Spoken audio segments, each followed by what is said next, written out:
Hello everyone, I'm Professor Geek. Welcome back to the channel. The following is a clip from last Friday night's live stream. Wasn't really connected to the topic, but I brought it around. But someone got on the question of horror, and it prompted me to talk about, I'm not a big horror fan, but I do like Universal Monsters. And then I started talking about the Munsters TV show and, how much of a fan I was. And I ended up talking about incarnations that they tried to do in terms of bringing it back. And basically, it culminated in what you'll hear is how Hollywood just doesn't know how to talk to fans anymore. Doesn't know how to talk to fans of these franchises they keep trying to tragically reboot or rehash and whatnot. And I explain everything in the clip there. But the one thing that I failed to mention in this clip was to allude to the fact that even now, Rob Zombie, of all people, is trying to bring the Munsters to the big screen.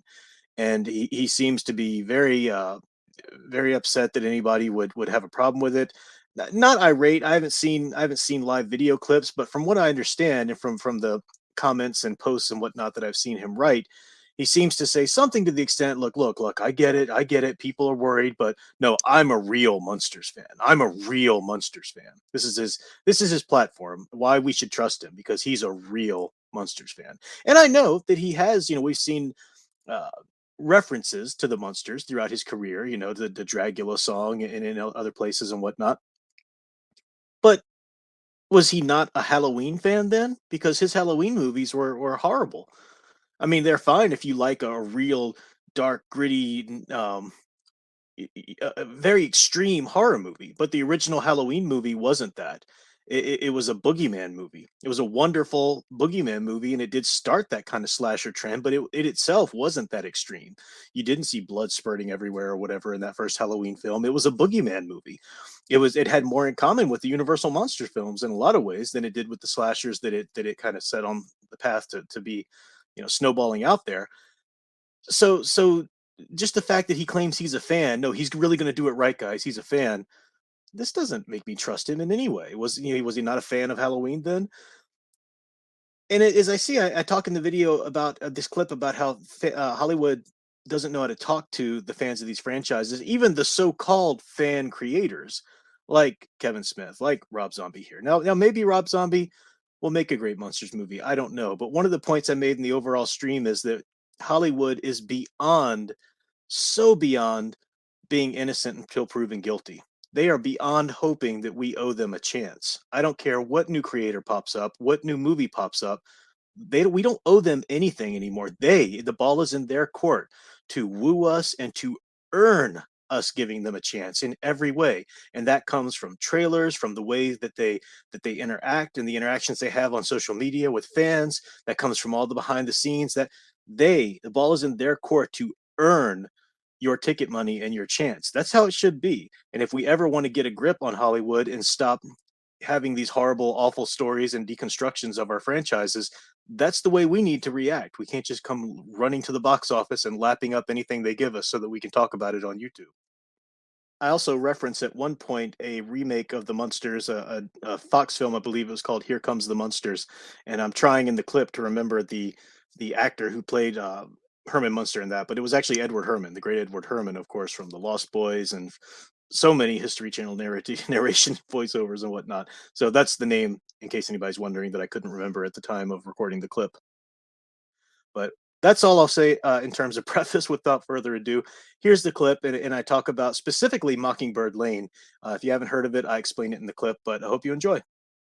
Interesting you bring up monsters because I love the Munsters. I think the Munsters are great. And, I like the Addams Family too, but I was kind of more of a Munsters person. This is kind of an example of how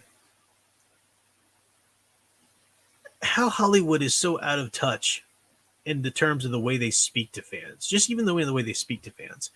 All right, now they've tried to bring back the Munsters a number of times. There was one series that for some reason did get quite a couple seasons even. It was kind of a silly premise. It was like the Munsters that you watched back in the day in the 60s kind of like froze themselves or went in a tomb or something like that and reemerged. And I think it was like the late 80s or something, or maybe the 90s. And we're like back in that time again, and it wasn't horrible. I mean, it's as a Munsters fan, okay. I'll watch it, but it wasn't, what it should be. But there've been some movies. One in particular, I forget the guy's name who they got to play Herman Munster. Um, he's the guy that does all of the narration for the History Channel stuff with the glasses and everything like that. But he was great. He was a great Herman Munster, and in the original surviving cast actually cameoed in that one. That one wasn't so bad. So they tried to bring back the Munsters a number of times, and I think it was it 2009, or maybe it was a little later than that. I forget exactly when. But Bryan Singer, it was a little after 2009, I think. I don't know. Bryan Singer announced, and Brian Fuller of the Heroes series fame, which was no fame whatsoever, if you ask me. Brian Fuller wrote and created this concept to bring back the Munsters. It was going to be called Mockingbird Lane. I don't know if you guys heard about this. And Bryan Singer was directing it, a series for television. Now, the way they promoted this was they came out and said, this is a Munsters you've never seen before. These Munsters are, we're really going to actually delve into some deep family issues, and we're going to really take it into some dramatic places and blah, blah, blah. Stop. What do you freaking idiots think you're doing? You're talking to fans of the Munsters, people that grew up on this specifically wonderful, beautiful show that it was, a comedy.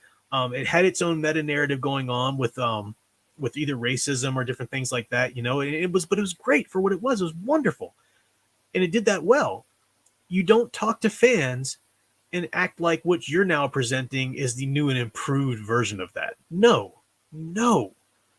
And this is why, the problem is that the fans aren't in Hollywood. Even people who say they're fans, like Kevin Smith, prove that they aren't. They don't even know how to talk to fans of the original stuff. So I was immediately, when they just even announced this, I was like, nope, don't want any part of that. Fought against it, and eventually it didn't get the numbers when they released the pilot, so it never got picked up. It got canned. Good enough for it. Now, I did like the cast they announced for it. I thought that was pretty cool. Years later, and you can watch it now. I think it's on Vimeo. You can go look up. It's called Mockingbird Lane. Years later, I went ahead and watched the pilot that they'd done. It's actually not a bad re-envisioning. It's actually really cool as a re-envisioning of the Munsters.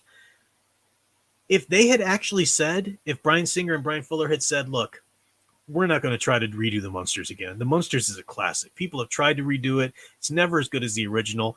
That's just amazing as it is. So what we're going to do is we're going to work from the premise, and we're going to try and re-envision something that's based on that foundation.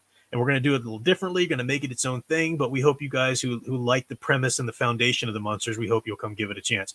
I would have been there in a heartbeat.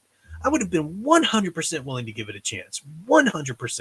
They didn't. They couldn't help themselves. They had to go and act like, well, what we're doing is more dramatic, and we're doing something so much better.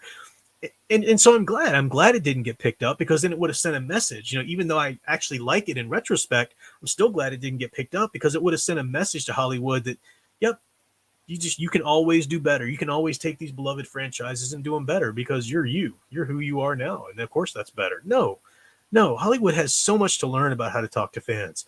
It never has learned. It still hasn't learned. I mean, Kevin Smith's debacle, Kevin Smith, ranting and raging against fans right now, and so-called him, claiming that he himself has been a fan. No. Hollywood's got so much to learn about how to just basically treat fans like human beings, as customers, as potential customers you want to come and partake of your product. No, they've got so much to learn. Even when they produce a good product, like I said, Mockingbird Lane, it's pretty decent. It's not what the Munsters was. Nothing's going to ever touch the Munsters. But if it's a re-envisioning, if they would have promoted it like that, it's a shame they didn't. 100% a shame they didn't.